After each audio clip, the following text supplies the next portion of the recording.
Hello दोस्तों, सभी साथियों का स्वागत है आपके अपने YouTube चैनल एक्सेस एकेडमी पर। 68,500 शिक्षक भर्ती में 30-33 मामले पर सुप्रीम कोर्ट सुनवाई से जुड़ी हुई बड़ी अपडेट इस वक्त निकलकर सामने आ रही है, जिसको आप सभी के साथ इस वीडियो के माध्यम से डिस्कस करने वाले हैं। आप सभी से निवेदन है कि वीडियो को बिना स्किप किए हुए अंत तक देखें, जिससे वीडियो में शेयर की गई सारी जानकारी को आप आसानी से समझ सकें। वीडियो में आगे बढ़ने से पहले छोटी सी रिक्वेस्ट है, प्लीज वीडियो को लाइक करें, दोस्तों में शेयर अवश्य करें, और जितने भाई बहन चैनल पर पहली बार विजिट करें और अभी तक चैनल से नहीं जुड़े हैं तो प्लीज आगे की सही सटीक और लेटेस्ट अपडेट पाने के लिए चैनल को सब्सक्राइब करके बेल आइकन जरूर दबा लें। तो आइए दोस्तों शुरू करते हैं आज का यह वीडियो। दोस्तों जैसा कि आप सभी लोग जानते हैं, 68,500 शिक्षक भर्ती में 30-33 मामले को लेकर के 3 एसएलपी सुप्रीम कोर्ट में फाइल की गई, जिसमें से 2 एसएलपी लीगल टीम की तरफ से फाइल की गई है और एक SLP Shivam Tiwari and team की तरफ से फाइल की गई है। 8 नवंबर को लीगल टीम की तरफ से फाइल आलोक कुमार के नाम से जो एसएलपी थी उस पर सुनवाई हुई। हालांकि यहां पर सुनवाई में किसी भी विशेष आदेश को निर्गत नहीं किया गया है सुप्रीम कोर्ट से, क्योंकि वहां पर शिक्षा मित्रों के अधिवक्ता पटवालिया सर ने अपने मैटर को इस मैटर से कनेक्टेड बताते हुए आगे की डेट देने की रिक्वेस्ट की थी, जिसे सुप्रीम कोर्ट ने एक्सेप्ट करते हुए 11 नवंबर सुनवाई के लिए मामले को लिस्टेड करने का डायरेक्शन जारी कर दिया था। और 11 नवंबर दोस्तों कल है। अब देखना ये होगा कि कल की सुनवाई के लिए जो कॉज लिस्ट निकलकर सामने आ रही है वो बहुत ही सरप्राइजिंग है आप सभी के लिए। क्या तीनों एसएलपीज कल एक साथ सुनी जाएंगी सुप्रीम कोर्ट के अंदर? कल की सुनवाई में सुप्रीम कोर्ट बैठेगी, सुनवाई होगी या नहीं होगी, ये भी बहुत इंपॉर्टेंट है। और इसके साथ साथ अगर सुनवाई होगी तो क्या 27,000 पदों पर 30-33 कटाव के अभ्यर्थियों को याची लाभ मिलेगा या नई भर्ती का आदेश सुप्रीम कोर्ट से जारी होगा, सब कुछ क्लेरिफाई कर रहे हैं इस वीडियो के माध्यम से। आप सभी लोग पैसेंस पूर्वक वीडियो में अंत तक बने रहें। एक बार फिर से कहेंगे कि दोस्तों में शेयर अवश्य कर दीजिए इस वीडियो को। तो दोस्तों यहां पर आप सभी लोग देख सकते हैं, लीगल टीम की तरफ से जो 2 एसएलपी फाइल की गई थी उसमें एक एसएलपी जो आलोक कुमार के नाम से वो लीडिंग एसएलपी सुप्रीम कोर्ट में बन चुकी है, और जो दूसरी एसएलपी थी वो Abhay Singh versus state of Uttar Pradesh के नाम से फाइल की गई, जिसका डायरी नंबर आप सभी के सामने है। और यहाँ पर इससे जुड़ी हुई डिटेल जानकारी भी आप सभी लोग देख सकते हैं। और जो 8 तारीख की सुनवाई का आदेश आया था उसमें मेंशन है इस जो एसएलपी का नंबर, और इसे जो है उसी एसएलपी के साथ टैग के रूप में सुना जाएगा। तो कुल मिलाकर के लीगल टीम की तरफ से फाइल दोनों एसएलपी जो हैं वो सुनवाई के लिए लिस्टेड हो चुकी हैं, और कल की सुनवाई के समय इन दोनों एसएलपीज को कनेक्टेड रूप में एक साथ सुना जाएगा। अब बात कर लेते हैं शिवम तिवारी एंड टीम की तरफ से जो एसएलपी फाइल है, क्या वो भी कल सुनी जाएगी, क्या है उससे जुड़ी हुई अपडेट, उस पर भी नजर डाल लेते हैं।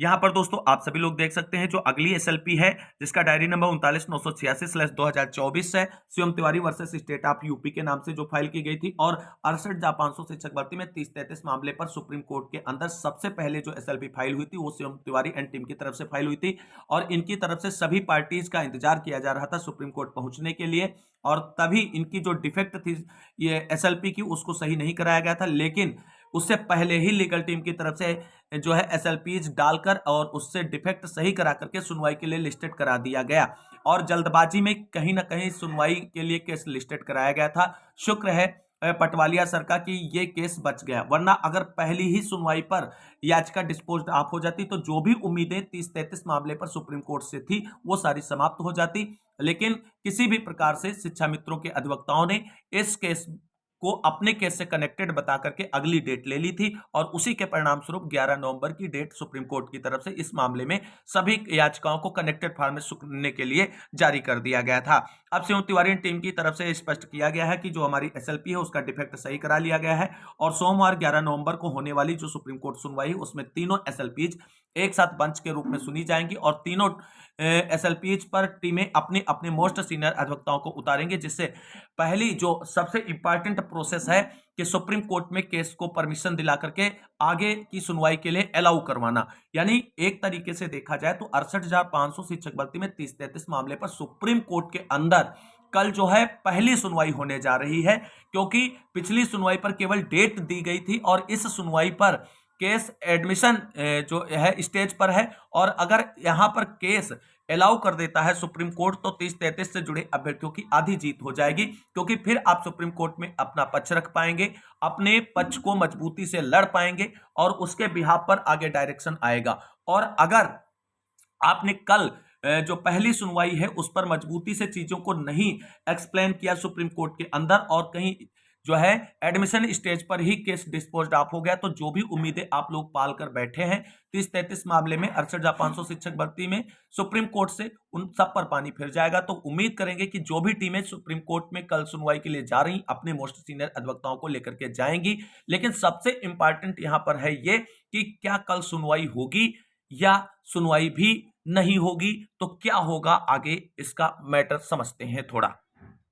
दोस्तों यहां पर आप सभी लोग देख सकते हैं जो लीगल टीम की तरफ से एसएलपी फाइल की गई थी, जो 8 नवंबर को सुनवाई के लिए लिस्टेड हुई थी, जिस पर 11 नवंबर की डेट दी गई थी, उससे जुड़ी डिटेल जानकारी यहां पर आप सभी लोग देख सकते हैं। डायरी नंबर 48/068 है /2024 है। Alok Kumar versus state of UP के नाम से जो एसएलपी फाइल हुई थी, यही 8 नवंबर को सुनी गई थी।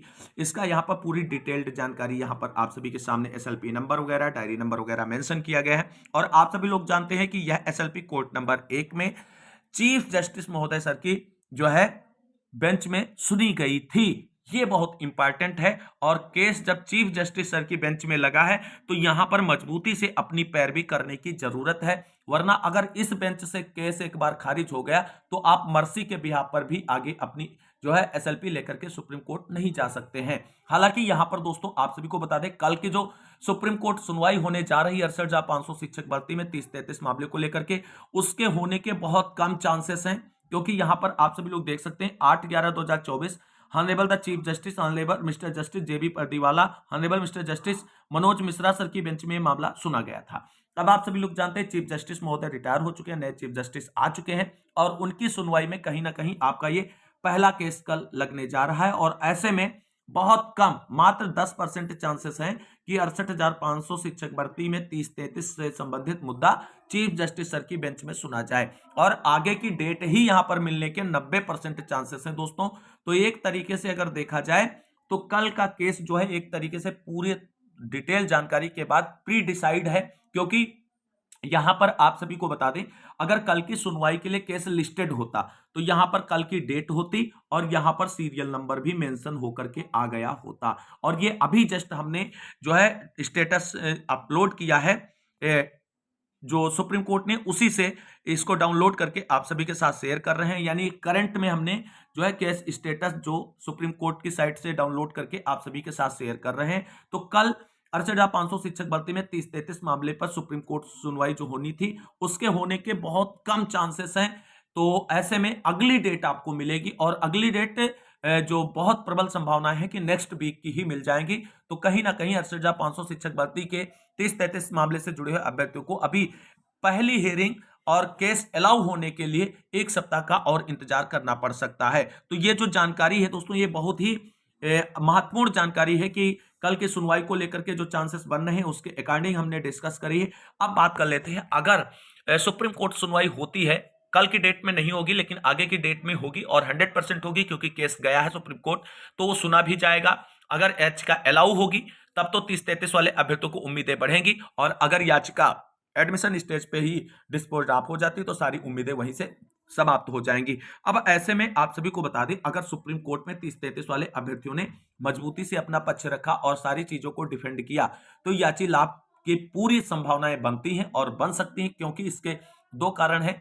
एक तो 30-33 जो कटाव का मुद्दा था, मेरिट का मुद्दा था, वो सरकार की तरफ से एक पहले शासनादेश जारी हुआ था, उसके बाद में बदला गया। दूसरा ये है कि इन भर्तियों में जो 68,500 शिक्षक भर्ती आपकी है, इसमें रिक्त पदों की संख्या काफी अच्छी खासी है। तो याची लाभ की प्रबल संभावनाएं हैं, लेकिन उसके लिए मजबूती से सुप्रीम कोर्ट में लड़ना पड़ेगा, यह भी आप सभी को समझना होगा।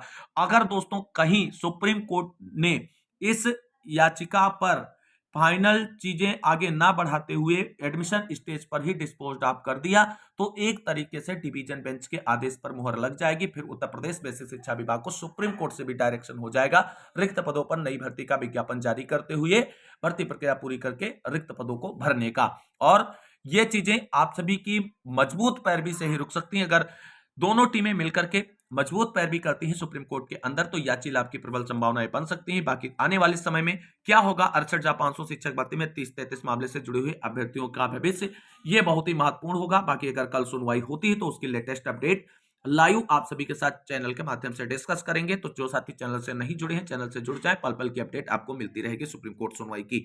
इस वीडियो को अंत तक देखने के लिए सभी साथियों को तहे दिल से शुक्रिया, बहुत बहुत धन्यवाद। मिलते हैं अगली वीडियो में, तब तक सभी साथियों को जय हिंद, जय भारत, वंदे मातरम।